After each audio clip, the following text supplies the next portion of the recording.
আসসালামু আলাইকুম। কি খবর? সবাই ভালো আছেন? এখন আসছি সাবরার মধ্যে পানি লমু, তারপরে পেপসি টেপসি আবি জবি লমু, মতির বললাই কাজু বাদাম লইব, কলাই মেলাই চকলেট লইব। चॉकलेट 3.5 दिनर 100-200 पैसा चॉकलेट लइब। भाई लोग अगर भाई वाह देखो बहुत पैसा है, हमारा पास पैसा नहीं है, बहुत महंगा महंगा सामान है।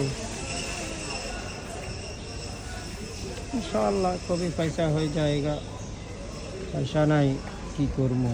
अच्छा जाए अब मना आईसी देही একটু চাই চিন্তি যাই, এই কারণে আইছি। এগুলোকে মতিয়ে খাজুর লইছে 20 কিলো 22 কিলো সেগাই, আর হয়েছে সেগাই লইছে, আর লইছে সেগাই, আর হয়েছে মজদুল আর সুপারি। 3 জাতের 22 কিলো লইছে মসজিদে দেওয়ার জন্য, রোজার মাসে খাইবার জন্য। সবাই তো খাই দোয়া করবো।